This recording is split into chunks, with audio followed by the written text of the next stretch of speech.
Hi everyone, this is Tom Cherams with the FujiNet project, and I wanted to make a video showing how to use the FujiNet Command Line Tool with Atari DOS 2.5.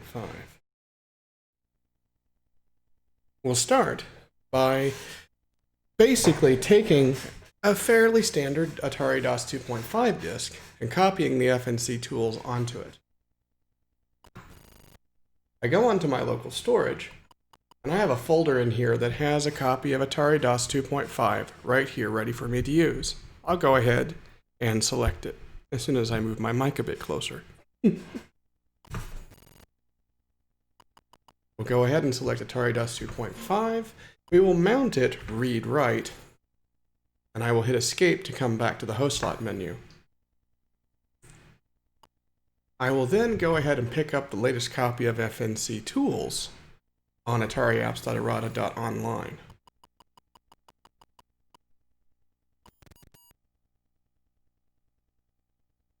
Once we've done this, we're pretty much ready to go. I just need now to mount into drive 2 and go.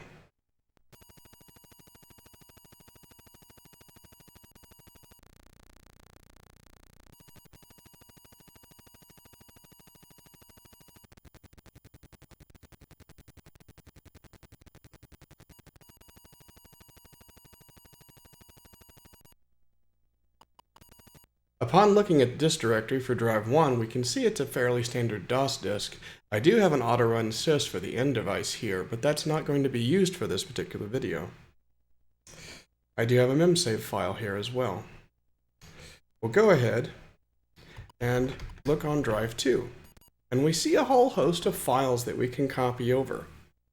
We're interested in the COM files. The doc files are documentation for each of the utilities that you can look at your leisure. Take and copy those files over.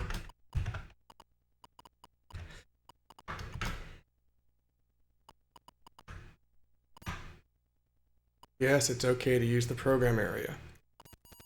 And the FNC tools are basically broken up into three major groups. You have the F tools, which basically alter FujiNet parameters such as mounting device slots, altering host slots, etc. Then you've got the N tools, which correspond to network tools. These are tools to be used with the N device and can be used in lieu of the N device if you don't want to use the N handler loaded all the time. You can see that there actually are bits and pieces of overlap between the two types of commands, but they differ in how they access each of the resources on FujiNet, as FujiNet can take and the F commands can deal with host slots and device slots D1, D2, D3, D4, etc. And the N commands deal with the N device, N1, N2, N3, N4, etc. The R commands are commands for the Wi-Fi modem and can be used to set, for example, a specific baud rate to lock the communication channel to, or to open up a listening socket so that you can run, for example, existing BBS software. We're almost done here.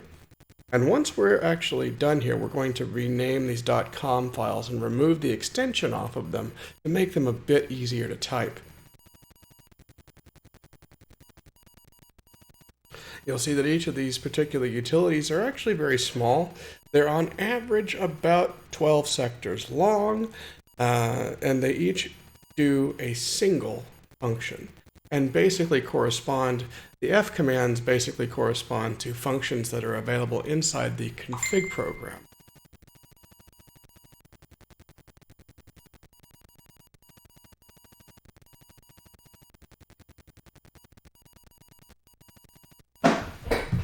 Almost done here.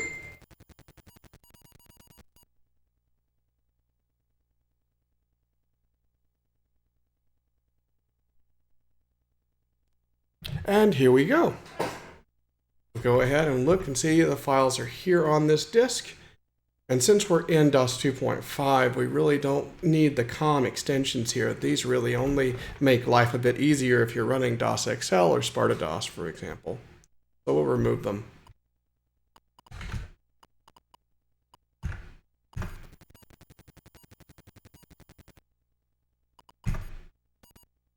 And here we go. It also might be a good idea to lock them as well.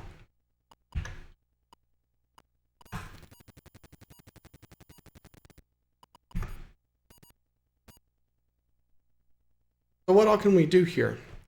Well, of course, we can do certain things like look at the network configuration that's available.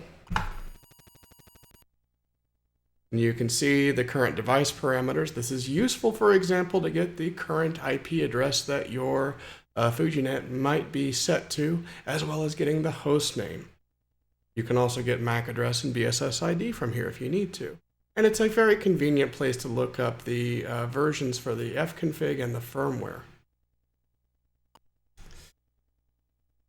Because each of these tools loads high enough up to not touch the disk utility package, it doesn't need to load the disk utility package back in when the program exits, and therefore you immediately come back to the disk utility package, making for very fast turnarounds. You can do other things as well, such as scanning for networks.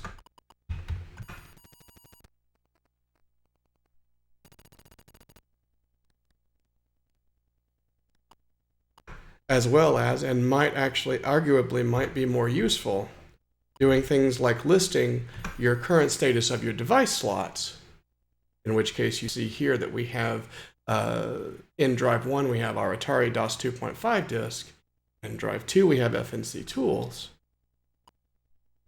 and you can see the current host slots, and so on. We'll go ahead and actually use the feject command to eject what was in drive 2 because we don't need it anymore. And for each, since we're running inside of DOS 2, it detects this and presents a prompt that is appropriate for DOS 2 and non-CLI DOSes, which gives us an idea of the parameters that we need to give it. In this case, it's asking for the device slot that we want to eject. We'll say 2.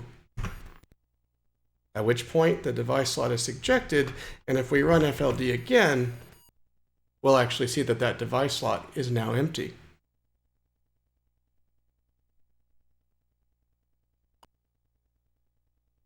We can do other things as well, such as creating a new disk. We'll create a 1050 style disk here and put it in drive 2. We see right here a list of common disk types, and we have the opportunity to specify custom sizes as well. So we see a list of parameters down below. The first is the device slot, second is the host slot, third is the disk type, and the fourth is the name of the disk. And we separate each of those by commas. So we want to take and put a new disk in drive 2. We want to pull it from either my file server, which is on host slot number 2, and we want to specify a type of 140K, and we want to say that this is a new disk, give it the file name that we want, and now we have that disk is now created in drive 2. Now, for those who are wondering, how did I know that I wanted to put it on device slot 2? Well, we can quickly look at FLH and see that host slot number 2 corresponds to TNFS, which is my local TNFS file server. I could just as easily have put it on slot 1, which is my local SD card slot storage. We can verify that our new disk is sitting in drive 2, ready to go. If we actually try to look at it right now, though, we'll see that it's empty and does need to be formatted. Since this is a 1050 format disk, I will go ahead and select drive 2, format. And if we take a look, we'll see that we have more than 1,000 sectors available. So now you can quickly see how you can do all of your basic manipulations to do everything you need from out here in the DOS without having to bounce all the way back into config again. And in fact, you can use certain things like FLS, for example, to look at the files on a particular host slot. You heard me mention host slot 2 before. Let's see what's actually there. And you can see those are the list of files that are actually sitting on device slot 2. This is host slot number 2. A mixture of ATR files, an ATX file, and some XEX files as well. And a few folders. In fact, we can look inside each of those folders. If we load FLS again and specify a comma, we can actually specify a path. Let's say games, for example. Right?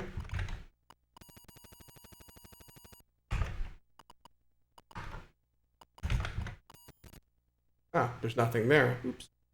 I need to put something in there, don't I? Let's see.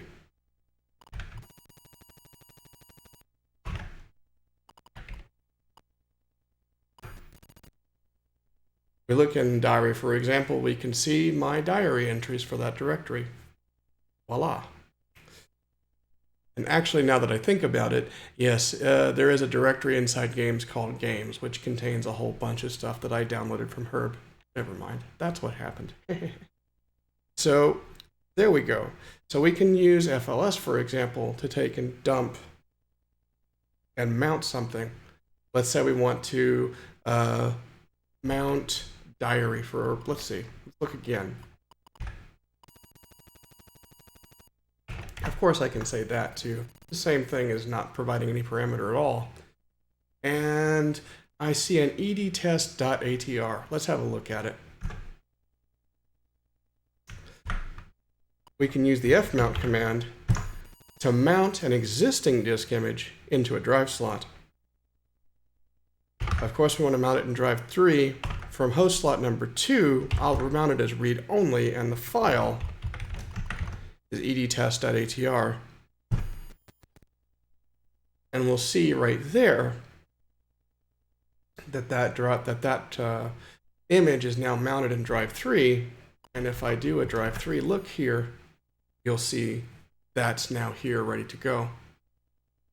And the way that I actually created this particular disk is actually very interesting, and I will actually go through the process again and show you exactly how I did this, because I pulled each of these files off of the network, off of a TNFS server called homesoft.errata.online, copied the files over using the N utility. To do that, we'll go ahead and eject drive 3 because we're done with it.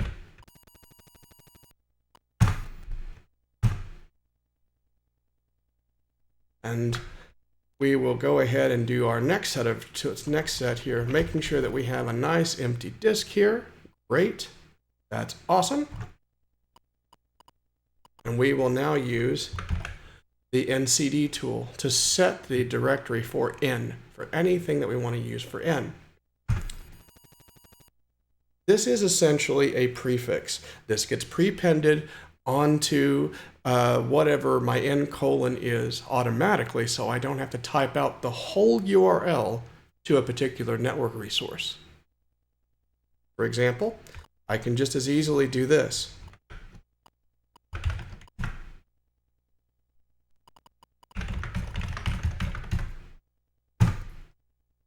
And now I can use the other N utilities to look at the resources on the N device.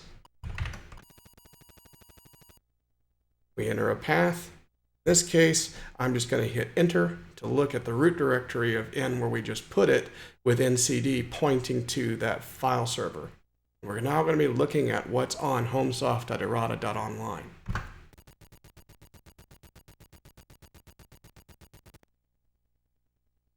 There we go.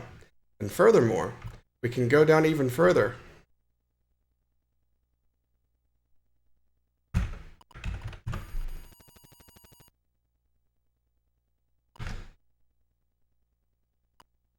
And I don't even have to put in. If I don't put in at all, it assumes in automatically.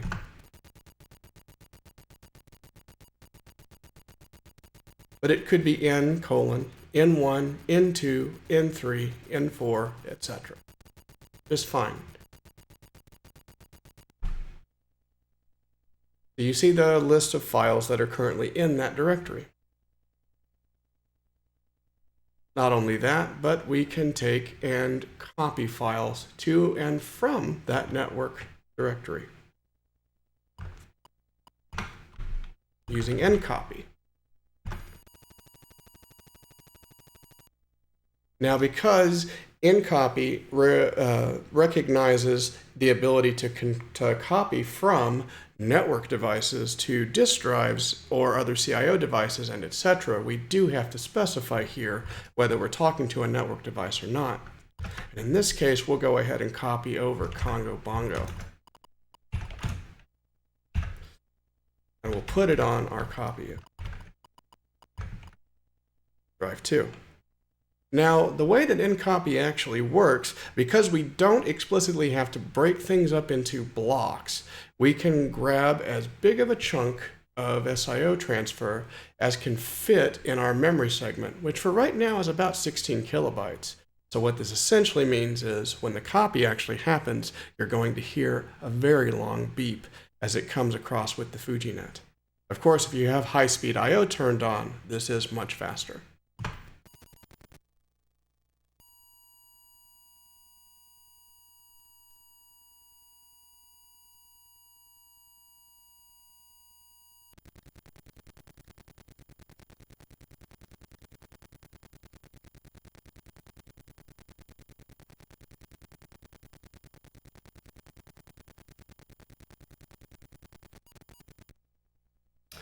And now if we look at drive 2, we'll see that our copy of Congo Bongo is right there on drive 2 ready to go.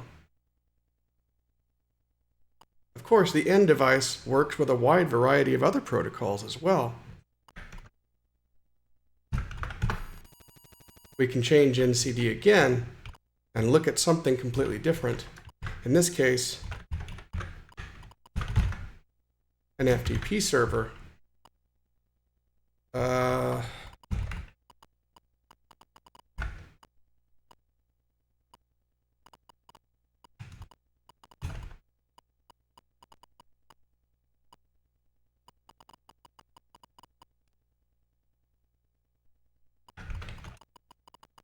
I hope I remember this directory correctly.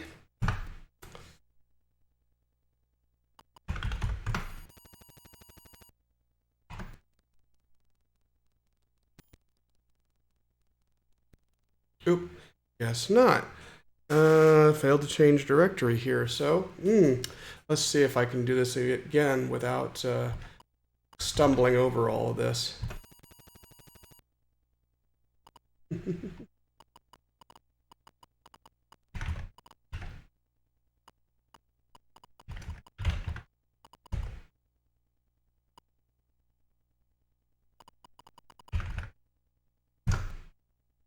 Let's take a look.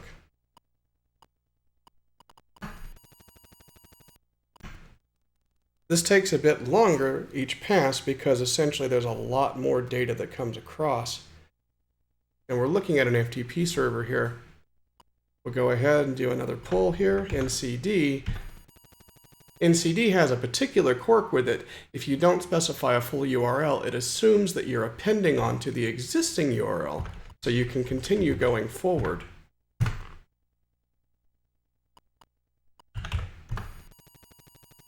It allows you to traverse directories very efficiently.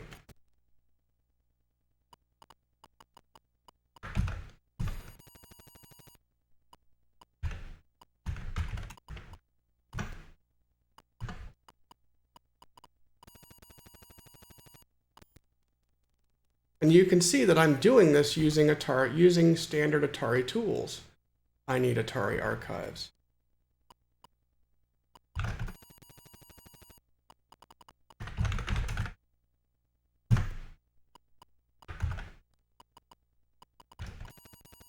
I think I'm looking for antic files. Let's see.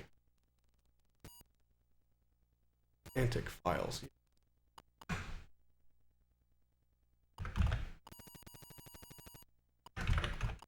Finally, we're here, and I know we want to look in 88 here, so I'll just pull right there. You can specify multiple path components just fine.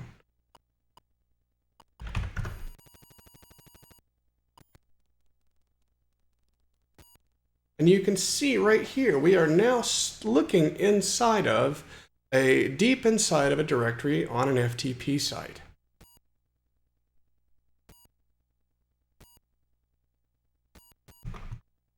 And just like we used ncopy to copy a file from a TNFS server that we didn't have in our host slots over to a disk over here on the Atari directly, we can do the same thing with an FTP site. Use the ncopy tool again, and this time, since we already have the prefix here, we're going to say frog.execute.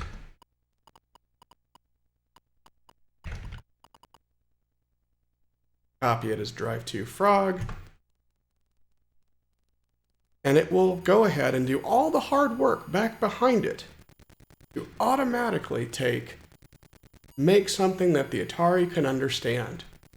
This is, in essence, the power of the end device, the end utilities, and the individual FNC utilities. And I'm doing this without much effort. So I'm using these tools here to essentially take and mount existing disk images, create new disk images, move things across, and do all of these things without having to take and bounce back and forth between config and my disk operating system. It's very handy if you're having to take and create a lot of disk images on the fly. And especially with command line operating systems, such as Sparta-DOS, you can take and do this in batch files. But in DOS, even here in DOS 2.5, it works extremely well. So I think that will pretty much wind up the demonstration for what I have here so far.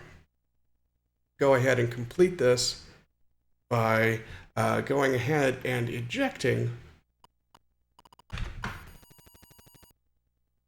what's in drive 2, get that out of the way. It's now no longer there. If we do FLD again, we'll see that it's gone.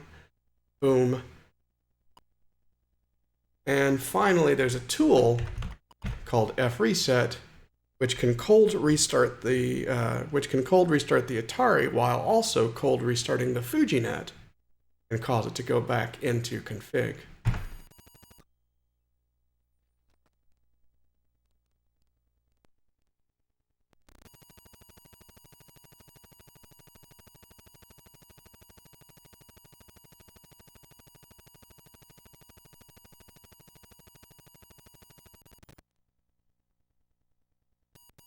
So there you see a list of very useful command line tools for any DOS that you wish.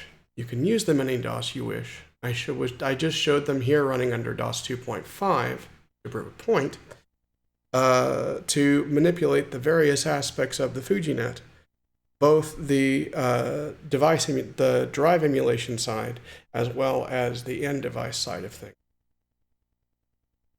In some of the other videos I'll be making in the next few days, I will be showing off other operating systems, how they interact with these tools. And you can see that they work in exactly the same way for a damned good reason, for sure consistency.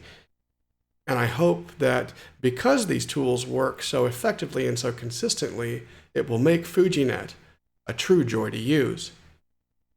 So until next time, guys. Have fun.